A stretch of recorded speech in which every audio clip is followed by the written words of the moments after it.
जरा इस न्यूमेरिकल को देखिएगा। पहली बात, जो भी डेटा दिए होंगे उसमें डिस्ट्रीब्यूशन कौन सा लगना है ये दिया होगा उसमें, ठीक है, ये ध्यान रखिएगा। क्वेश्चन को ध्यान से समझिएगा, कह क्या रहा है। क्वेश्चन कह रहा है कि if the height of 300 students are normally, मतलब नॉर्मल डिस्ट्रीब्यूशन ही है, normally with the mean of 64.5 inches, inch में दिया हुआ है। ये क्या दिया है? मीन दिया है ना, ये मीन दिया हुआ है।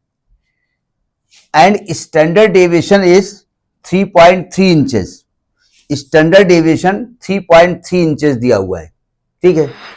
How many students have Heights less than 5 feet, यानी आपको वो प्रोबेबिलिटी निकालनी है जिसमें कि स्टूडेंट की हाइट कितनी हो, 5.5 इंच से कम हो, and between 5 feet and 5 feet 9 inches.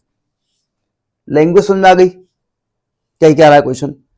पहली बात, आपको जो भी चीज दी है ये ध्यान रखिएगा वो इंचेज में दी हुई है, तो आपको जो भी कंसेप्ट लगाना है वो इंचेज में लगाना है, ठीक है। तो सबसे पहले हम ये नोट कर लिया है ना, इसको ऊपर कर दें, ज्यादा ठीक रहेगा। जब आएगा तो बैक कर लेंगे, पेज जानबूझ हम चेंज नहीं कर रहे हैं, ठीक है। अब देखो जरा इसका सोल्यूशन। आपको नॉर्मल डिस्ट्रीब्यूशन में जो इंडिकेशंस यूज होते हैं वो मालूम है ना आपको? क्या गिवन है यहां पर? सबसे पहले तो हम कहेंगे भाई गिवन क्या है, बहुत ध्यान समझिएगा, थोड़ा टेक्निकल चीज है ये। गिवन क्या है? ये कह रहे हैं हम, चूंकि ये पीसीज पढ़ लेते हैं कि टोटल नंबर ऑफ स्टूडेंट 300 है, उसको कोई मतलब नहीं है, बात की बात है। आर नॉर्मली डिस्ट्रीब्यूटेड, ये नॉर्मली डिस्ट्रीब्यूटेड है, शायद हम लैंग्वेज कम लिख गए, ये नॉर्मली डिस्ट्रीब्यूटेड है, नॉर्मली डिस्ट्रीब्यूटेड, ठीक है, ये ध्यान रखिएगा। वैसे लगता है नॉर्मली क्यों लिख दिया था गलती से, मतलब नॉर्मल डिस्ट्रीब्यूशन यहां पर लगेगा, ठीक है। गिवन ये है कि इसका जो मीन है वो 64.5 इंच है। मीन को किससे इंडिकेट करते हैं नॉर्मल डिस्ट्रीब्यूशन में? म्यू।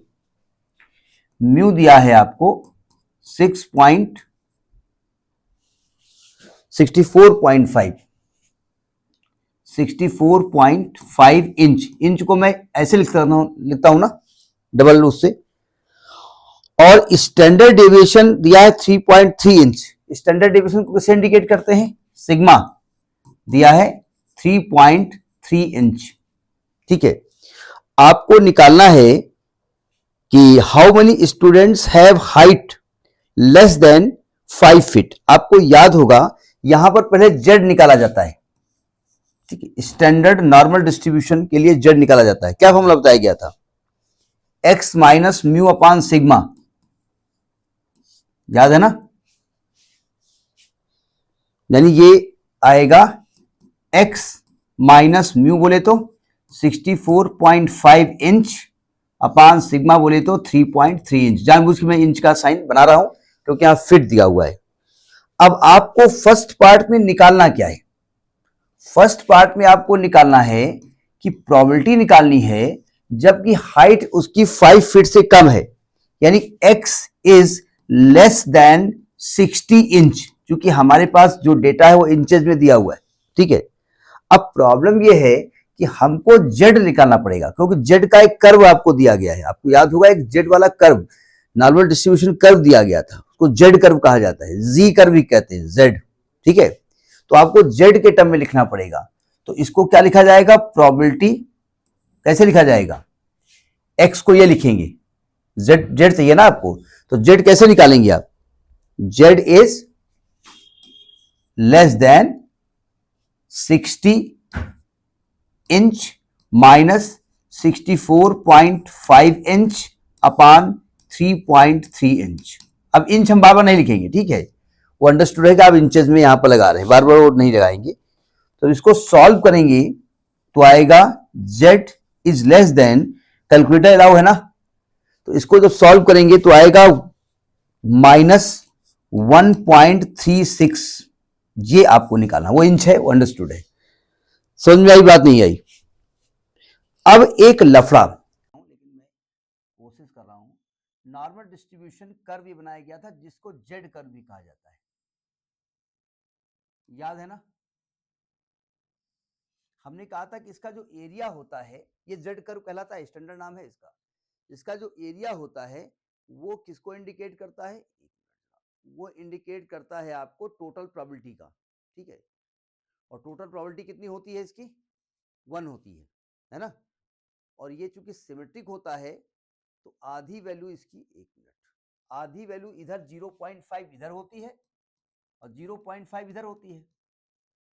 अब देखो, एक जी टेबल है, एक जेड टेबल आपको अभी हम दिखाएंगे आपको, ठीक है। कुछ लोग टेबल -इन्फिनिटी से इन्फिनिटी के बीच देते हैं, है ना, पूरी एरिया देते हैं। कुछ लोग -इन्फिनिटी से 0 देते हैं, कुछ लोग 0 to इन्फिनिटी देते हैं, ठीक है। मैं जो खोज करके लाया हूं वो 0 से इन्फिनिटी वाली टेबल है, तो हमको इसी के हेल्प से लगाना पड़ेगा। अब देखो, आपको प्रोबेबिलिटी क्या निकालनी है?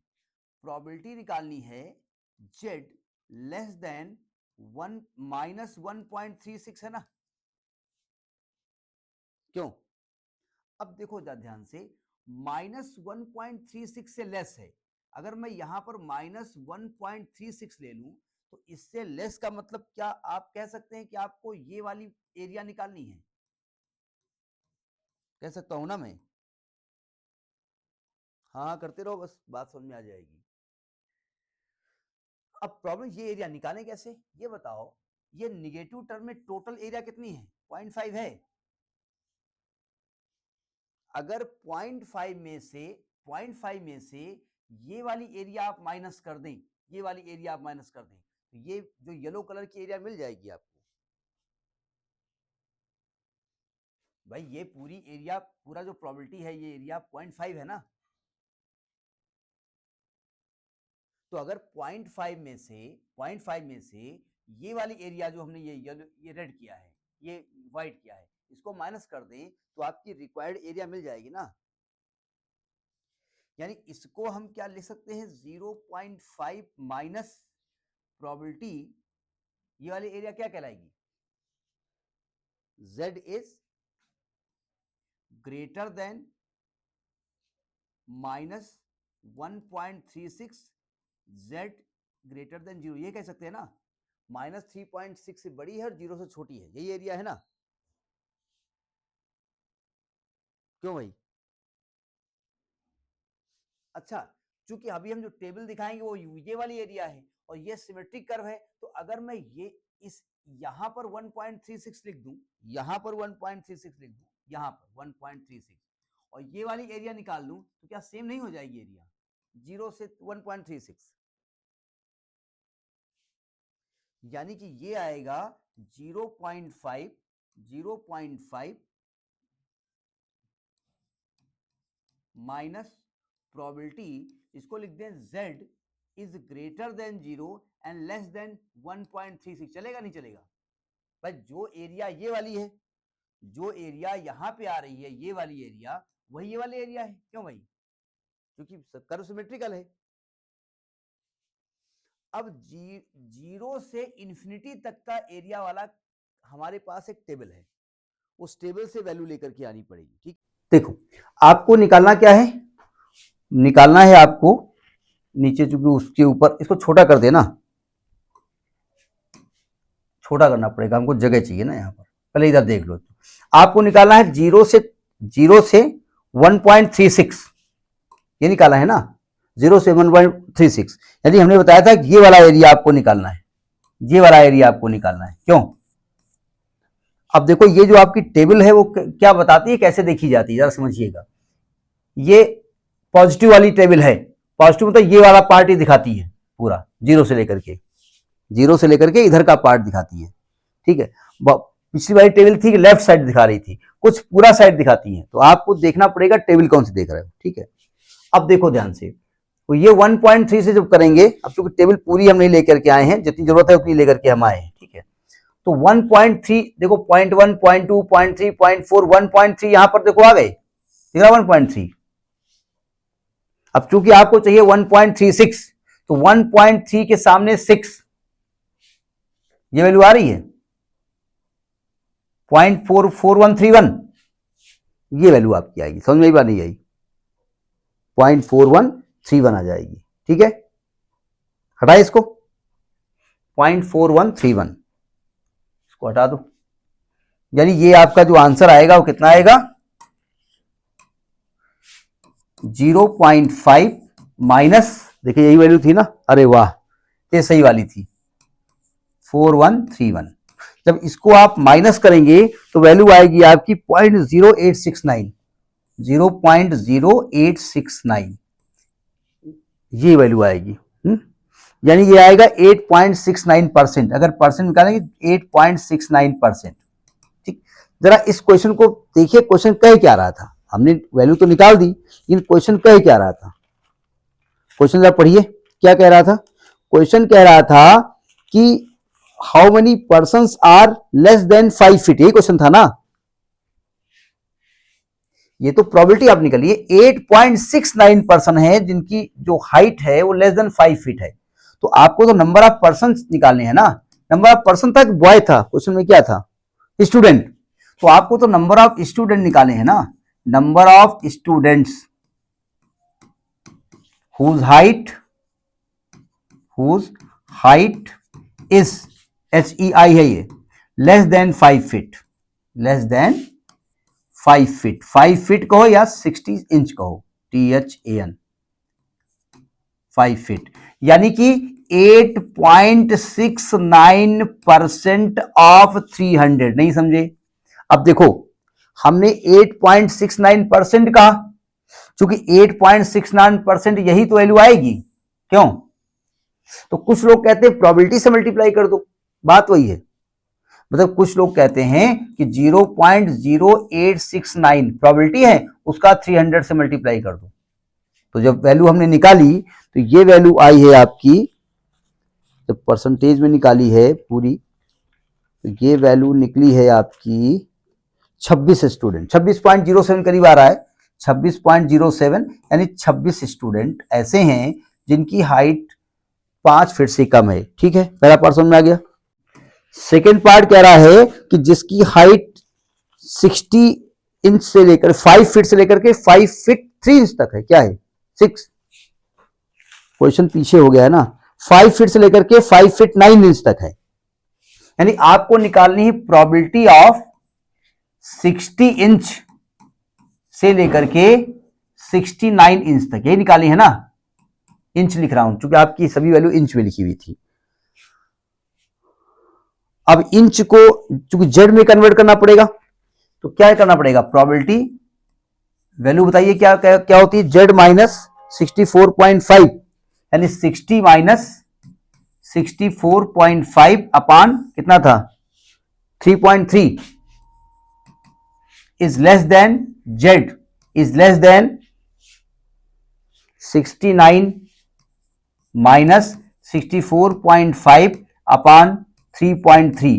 टेबल्स पकड़ में आई कि नहीं आई, देखना, वो हमने 1.4 तक ही लिया है और स्क्रीनशॉट आप गूगल में जाकर के, और लेकिन ध्यान रखिएगा जब आप जेड डिस्ट्रीब्यूशन टेबल लिखेंगे तो देखना लेफ्ट साइड दे रहा है कि राइट दे रहा है, कौन सी दे रहा है, बहुत मुश्किल से ढूंढ ढाड़ के हमें लाए हैं।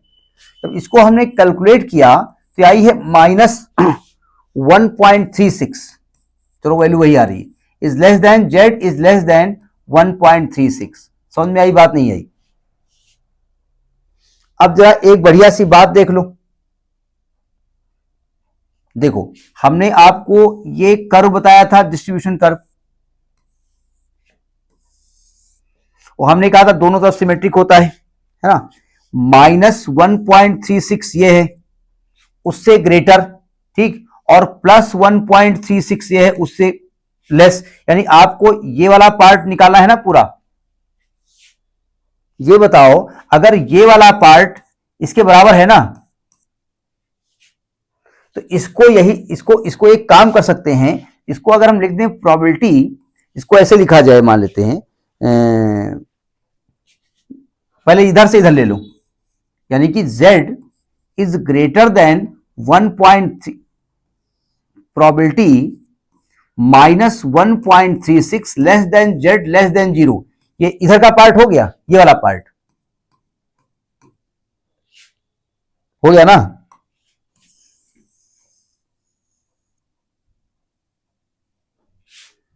और plus probability 0 greater than Z is less than 1.36, ये इधर का पार्ट हो गया, इधर वाला, क्योंकि दोनों के एरिया सेम है ना, तो क्या मैं इसको यही लिख सकता हूं, क्योंकि हमारे पास टेबल उधर की है, तो इसको हम ये लिख सकते हैं probability 0 greater than less than Z less than 1.36 और plus probability 0 less than Z less than 1.6 लिखा जा सकता है ना। यानी ये 2 टाइम्स आएगा probability 0 less than Z less than 1.36। अब आपको ग्राफ देखना पड़ेगा, टेबल देखनी पड़ेगी, सावधान। पहले समझिएगा कौन सा एरिया निकालना है आपको ग्राफ में 0 से लेकर के 1.36 की वैल्यू निकालनी है। अब ये निकाल चुके हैं पीछे आप टेबल में, कितनी निकाली थी, 0.4131,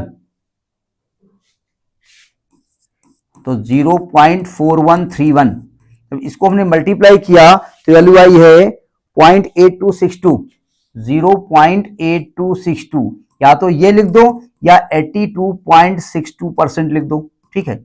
अब आपको निकालना है नंबर ऑफ स्टूडेंट्स जिनकी हाइट इसके बीच में है, तो जो आपको निकालना है number of students whose height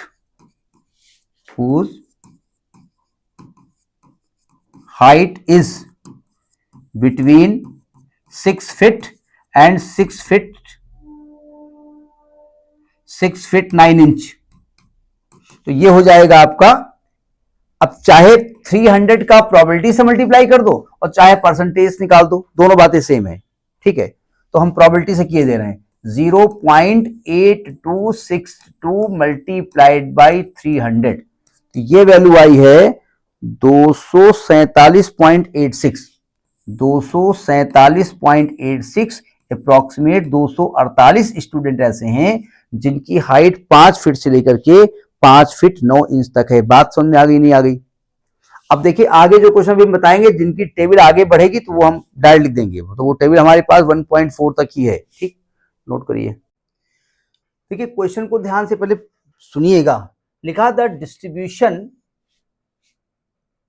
500 workers, distribution of तो 500 workers in the factory is approximately normal, यानी ये नॉर्मल डिस्ट्रीब्यूशन की बारे में बात कर रहे हैं। ये डिस्ट्रीब्यूशन दिया होता है क्योंकि सबके मेथड से मैं सब में प्रोबेबिलिटी निकालनी होती है, ठीक है। With mean and standard deviation 75 and 15, अब समझ में आ गया, मीन गिवन है और स्टैंडर्ड डेविएशन गिवन है respectively. Find the number of worker who receives weekly wages more than 90, यानी पहले वो प्रोबेबिलिटी निकालनी पड़ेगी जहां पर वर्कर की जो सैलरी है तो वीकली वेजेस है वो मोर देन 90 है और लेस देन 45 है। क्वेश्चन का सगुफा समझ में आया, क्वेश्चन कही क्या रहा है, ठीक है। सॉल्यूशन में पहले तो देखो क्या क्या गिवन है। एक तो मीन गिवन है, मीन को किससे इंडिकेट किया जाता है, म्यू से, यानी म्यू जो दिया गया है वो दिया गया है 75 और सिग्मा दिया गया है 15, क्योंकि हमको स्टैंडर्ड नॉर्मल डेविएशन करना पड़ता है, हमको जेड निकालना पड़ता है, और जेड हमने कहा था x माइनस म्यू अपान सिग्मा होता है, यानी कि x माइनस 75 अपान 15 होता है, ठीक है। हमको क्या निकालना है पहले पार्ट में, पहले तो प्रोबेबिलिटी निकालनी पड़ेगी x is greater than 90, more than है ना, ग्रेटर देन 90। तो देखिए तो इसको क्या लिखा जाएगा, प्रोबेबिलिटी, आपको z चाहिए ना, सुनो ध्यान से, जब x रखोगे तो यहां आएगा z लेस देन, यह क्या आएगा 90 माइनस 75 अपान 15, यानी ये क्या आएगा probability when z less than 1 होगा। क्यों, अब जरा समझने की कोशिश करो, थोड़ा ग्राफ को दिमाग लगाइएगा, तो ग्राफ है सब कुछ है। देखो ये डिस्ट्रीब्यूशन कर्व दिख रहा है आपको, ज्यादा दूर से दिखा रहे हैं, ये डिस्ट्रीब्यूशन कर्व दिख रहा है आपको, ठीक है। ये 1 z इज इक्वल टू 1 दिख रहा है आपको, लेस देन 1 का मतलब, एक मिनट, ग्रेटर देन है भाई, कहां हो तुम, देखा करो भाई क्या लिख रहे हैं, यहां ग्रेटर साइन लगा हुआ है, ये ग्रेटर देन साइन लगा है भाई, ग्रेटर देन साइन लगा है, तो ग्रेटर देन 1 चाहिए। अब देखो ध्यान से, ग्रेटर देन 1 का मतलब ये वाला पार्ट हुआ आगे तक, लेकिन आपकी जो टेबल होती है वो 0 से आगे की तरफ होती है। ये बताइए 0 मतलब 0.5 में अगर ये वाला पार्ट आप माइनस कर दो तो ये निकल आएगा नहीं निकल आएगा? यानी इसको लिखा जा सकता है 0.5 minus probability z is greater than 0 and less than 1। समझ में बात आ गई?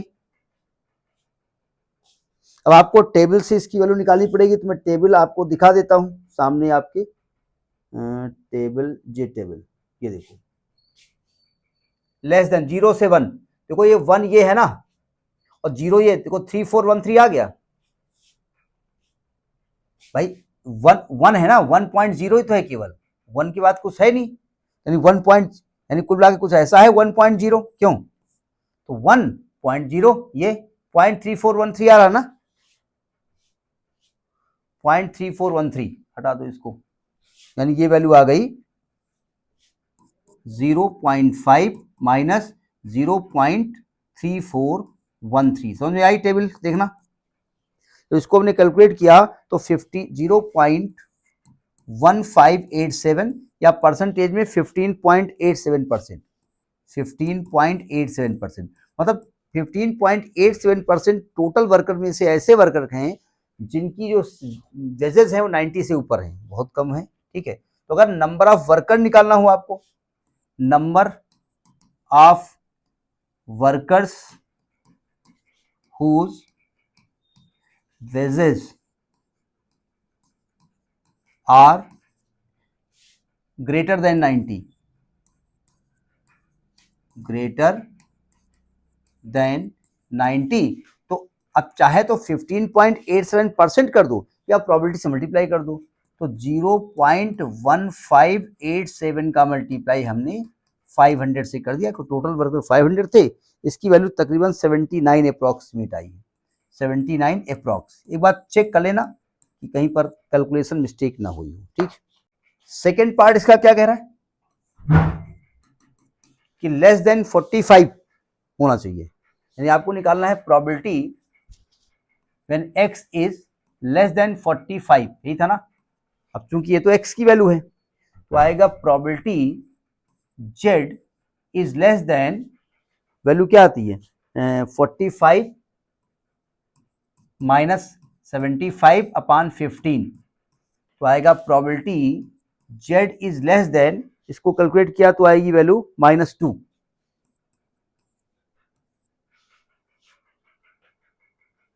-2 आ रहा है ना। अब जरा फिर टेबल पे आ जाओ, देखो ध्यान से,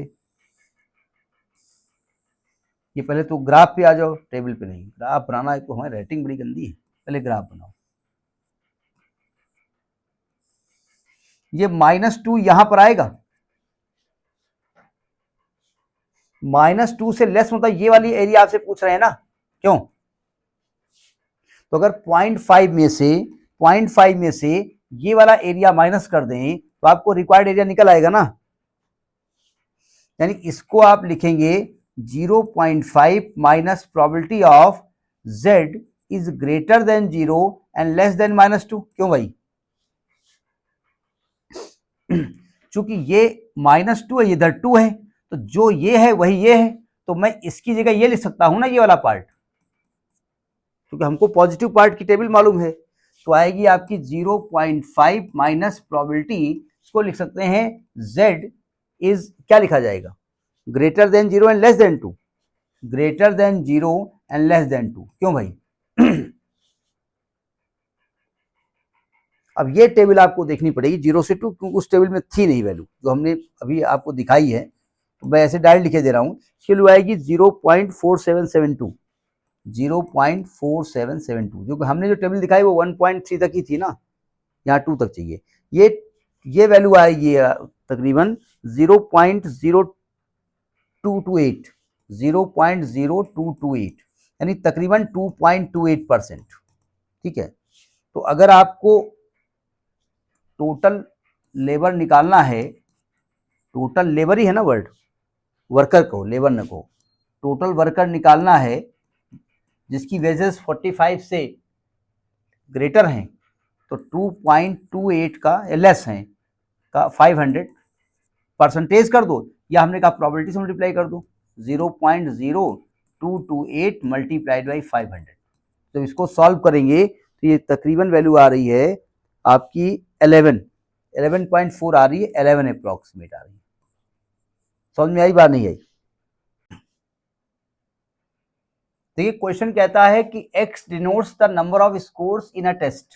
किसी टेस्ट में जो स्कोर्स बनते हैं, किसी खिलाड़ी के कह दीजिए या किसी पार्टी कह रहे हैं, किसी भी टीम की कह दीजिए, और x इज नॉर्मली डिस्ट्रीब्यूटेड, यानी नॉर्मल डिस्ट्रीब्यूशन लगना है, विद मीन 100 है। मीन बोले तो म्यू जो दिया है वो 100 दिया है, और स्टैंडर्ड डेविएशन सिग्मा वो दिया है 15। कहते हैं find the probability that x does not exceed 130, यानी probability when x does not exceed मतलब लेस देन 130 निकालना है। क्योंकि जैसा कि मेथड है कि भाई आपको स्टैंडर्ड नॉर्मल डिस्ट्रीब्यूशन यहां पर लगाना पड़ेगा, z लगाना पड़ेगा, और z की वैल्यू क्या बताई गई है ये आपको लिखना पड़ेगा सब में, x माइनस म्यू अपान सिग्मा, यानी कि आपको प्रोबेबिलिटी x लेस देन 130 में हम लिखेंगे probability z is less than 130 minus mu कितना है 100 अपान सिग्मा कितना है 15, तो आएगा आपका प्रोबेबिलिटी z लेस देन, ये कितना आएगा 30 यानी 2 आएगा, लेस देन 2।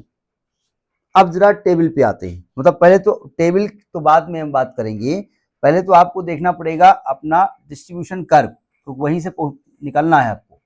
ये डिस्ट्रीब्यूशन कर्व हुआ जा करके, ठीक है। देखो ये z इज इक्वल टू 2 ये है ना, यानी कि z इज इक्वल टू 2 है और लेस देन कहा है, तो क्या मैं कह सकता हूं कि सब पूरा आपको निकालना है? क्यों? तो कह रहे हैं एक काम करिए, 0.5 तो इधर का इलाका हो गया, इधर का इलाका, और इधर का इलाका अलग से निकाल लीजिए, चलेगा? ये वाला इलाका plus probability z is greater than 0 and less than 2, चलेगा ना? और अभी इसके पहले वाले क्वेश्चन में हमने इसकी वैल्यू निकाली है, क्या निकाली है? 0.4772, मतलब निकाली मतलब लिखी है 0.4772। इसको जब कैलकुलेट करेंगे तो 0.97 0.9772, नहीं समझे? अब अगर यहाँ नंबर ऑफ पर्सन होता कि किसका स्कोर लेस देन 130 है, 50-60 उसमें दिए होते, तो उसका मल्टीप्लाई कर देते कि नंबर ऑफ प्लेयर्स या नंबर ऑफ जो भी निकालना होता। मैं अगर दिया होता कि भाई टोटल यहाँ पर 50 प्लेयर हैं, उनमें से कितने लोगों का ये केस आ रहा है, तो उसको 50 से मल्टीप्लाई कर देते, तो इतने लोग होते जिसका स्कोर लेस देन 130 होता। लॉजिक पकड़ में आया?